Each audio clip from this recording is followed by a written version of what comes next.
As well, I want to invite now Canon Sammy Wainaina, who is Provost, All Saints Cathedral, to speak to us and raise his question tonight. Your Excellency, I have two questions to pose to you quickly. In the Corruption Perception Index 2021, Kenya is ranked 128 out of 180 countries for corruption based on how corrupt its public sector is perceived to be. Due to high levels of corruption in government tenders, Kenyans now have two tribes, the rich and the poor.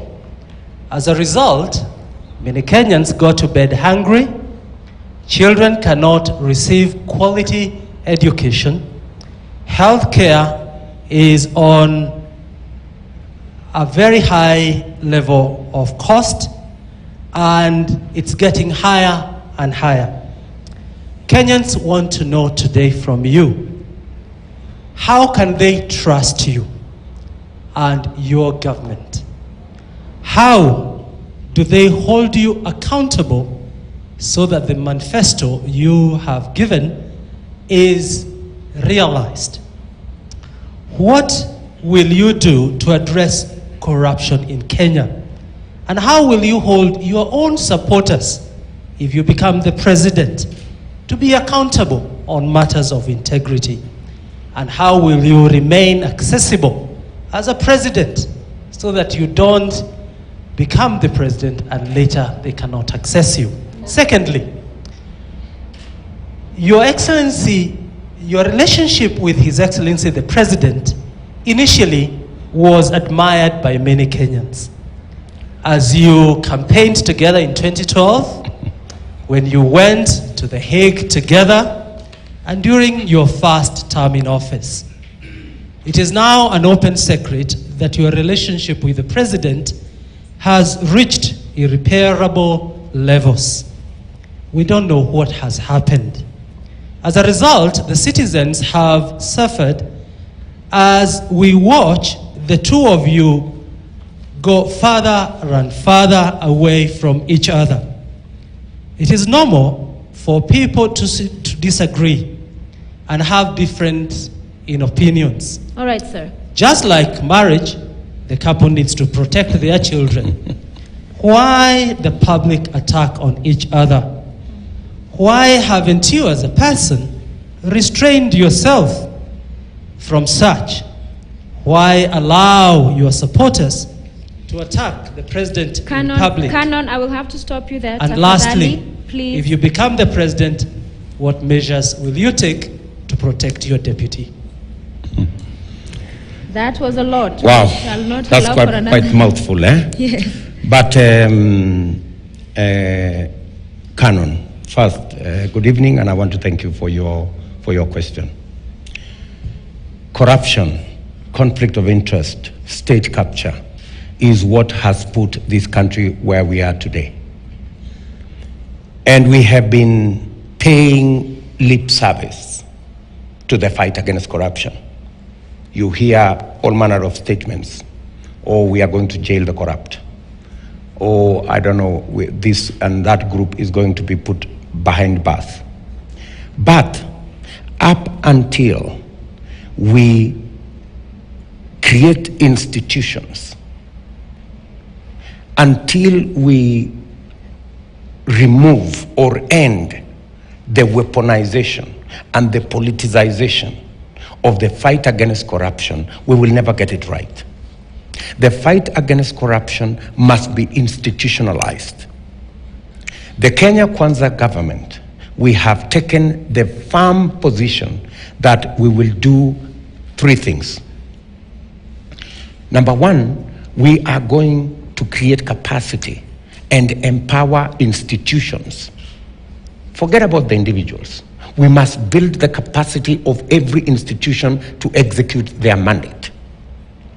Up until today, the IG, the DCI, don't have an independent budget which they run the way they want, to investigate whoever they want, to deal with the corrupt in the manner in which they want.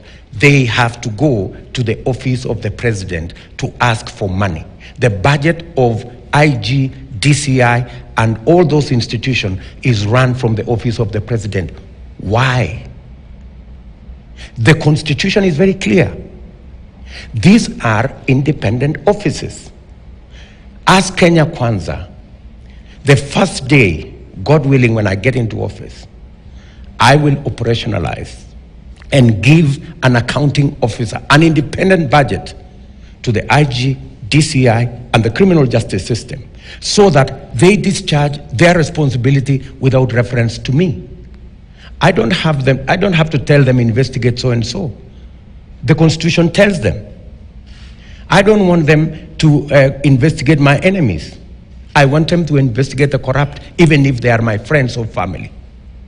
The problem today is that because he who pays the tune calls the piper, the only investigations that are going on are for the people who are not politically correct. That's where we have lost the war against corruption. That's number one. Number two, we must empower the judiciary. We cannot handle the judiciary the way we are handling the judiciary at the moment. The judiciary is not an enemy of the executive. The judiciary is a partner. We are interdependent, but we are also independent. First day in office, I will not just operationalize the judiciary fund, but we will make sure that it is fully funded so that the judiciary has the men, has the women, has the hardware, has the infrastructure to deal with all cases, including cases around integrity and corruption. Many corruption cases take 10, 15 years.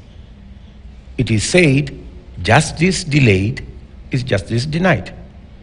That's why the people of Kenya are almost losing hope in this whole fight against corruption. People are taken to court.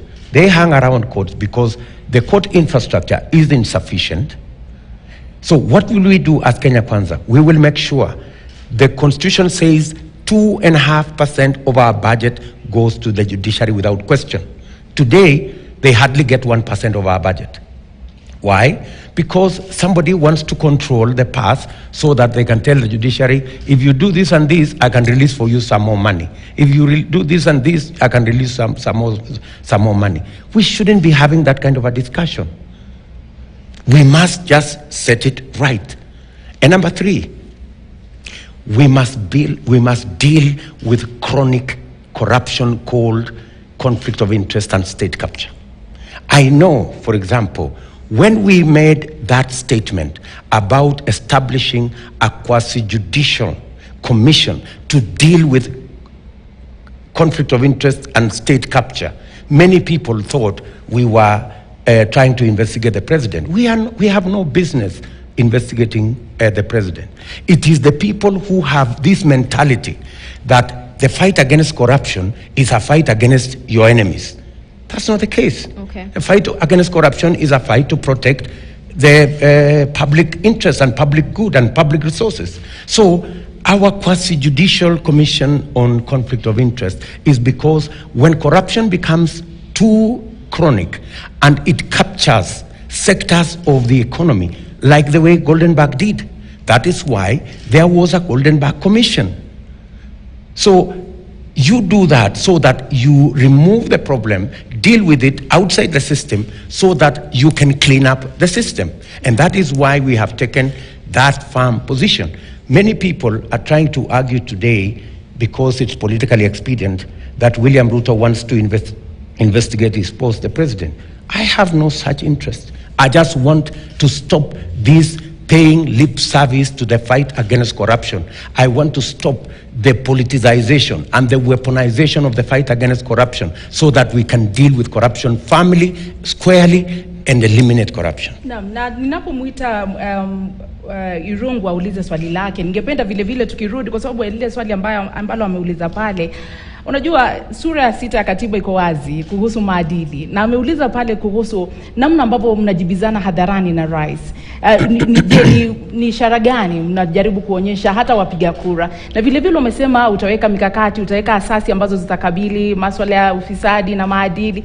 Je, katika Kenya Kwanza hilo limeanza kuonekana? Kwa sababu kuna wale ambao wameorodheshwa na EACC wamekiuka maadili, wamehusika na masuala mbalimbali ambayo hayastahili kwa mujibu wa katiba. Je, kama Kenya Kwanza mmeona vipi, mmeweka mikakati gani kuanzia nyumbani hata kabla ya kuangalia yatakayokuja baada ya endapo mtachaguliwa kuingia ikuloni? Lakini kuambatanisha na hilo Houghton aweze kuuliza swali lake ambalo vile vile linahusiana na swala la maadili. Maybe before Houghton, I think there is a very important issue about my relationship with my boss. I think really it's really unfortunate, and I regret the fact that it's gone this way. It is the least of the things that I wanted. And let me tell you, Canon, I have been a very patient person. The kind of humiliation that I have been subjected to by my boss, nobody could have taken it. I want to tell you that if it was, for example, Raila or Martha Karua, they would have done drastic things already. I am a very patient person. The record is going to bear me witness. I have resisted as much as I could to respond to my boss. Many people say, oh, William Ruto has insulted Uhuru Kenyatta. I have never insulted Uhuru Kenyatta. And in fact, I have had a discussion with him, and I have asked him directly, I hear there is this story that I have insulted you. Can you produce one clip? Because either from the intelligence, whether it was at night or in a private meeting or in some place where I said something against you. You know, but he said it's not there because I am a very careful person. You know very well, Canon, that bishops talk to me. Bishops talk to the president.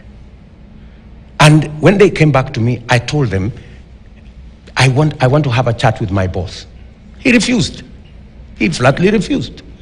He refused the bishops for us to have a chat. You know, ask the bishops. Ask the bishop of SEK.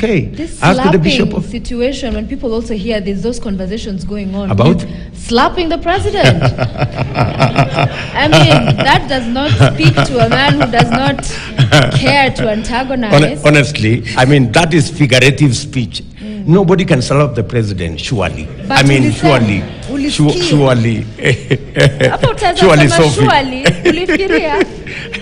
You sincerely think you can slap the president, honestly? You said it. You know, I wouldn't that's a figure of speech. The point I was trying to make to this audience was the president was almost giving up. You know, William, I don't want to continue. Me, I want to go to Ichaweri. You know, you guys, I told him, my friend, you know, you are not about to do anything silly like that. You know, and so I mean that's what a genuine friend is all about. You know, when your friend is about to give up, you must be there to support them. You must be there to encourage them. You must be there to tell them not to make the wrong decisions. You know? In fact, many Kenyans have actually even quoted the Bible. I think it is Proverbs 27, I think 6 or something. They are saying a slap from a friend is actually better than a kiss from an enemy. Lakini naibu rais, kama ni rafiki yako kweli, he is my friend. Mbona uje umwanike mbele ya watu kwamba nusura ningempiga kofi? Ni vitu ambavyo unastahili kusema hadhara. Nyinyi ni viongozi wa taifa. Wale nilikuwa, I was speaking to a small audience. Whoever licked that, haijalishi hata kama ni mtu mmoja nadhani, kwa heshima kubwa sana. Huyu ni rafiki yako na ni rais wa taifa. In fact, my friend, the point was made when I told those people, you know, I was just explaining to them how Uhuru Kenyatta is my friend. You know, if I was just another roll-of-the-mill character, I would have told him, oh yeah, I think we should just give up and go away. You know, that would be very foolish. You don't think so? You are right to say that it would be unthinkable for anyone to even say slap the president, but it's that you even thought about it, which speaks to the kind of animosity that we are seeing play out. It has nothing to do with animosity. It is not the animosity. I was just trying to make the point that I have come such a long way with my friend Uhuru Kenyatta. Right. You know, when he needed a man to stand by him, I was there. When it was difficult, there are things I did not say. You know, even as I said that slap thing, there are things I told them. If you listen to that audio properly, I told them I will not tell you what the situation was like, because there are things I cannot say. Right? But you see, I just wanted to make the point, and I think the point was made. You know, I think people are just trying to, they are trying to make political hay. You saw how the Azimio characters try to say, oh, you know, Ruto is a violent man, blah, blah, blah, blah.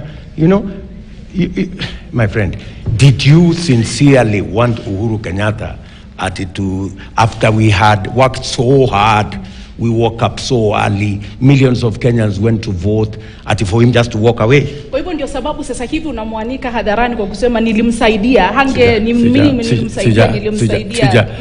Sijamwanika. Hiyo ndio ukweli, lakini ukweli si ndio ukweli? Is it the truth? Tumuite sasa Irungu Houghton kutoka Amnesty International azungumze swali kuhusu ufisadi na uongozi. Good evening, the UDA presidential candidate. Allow me to start by just welcoming the launch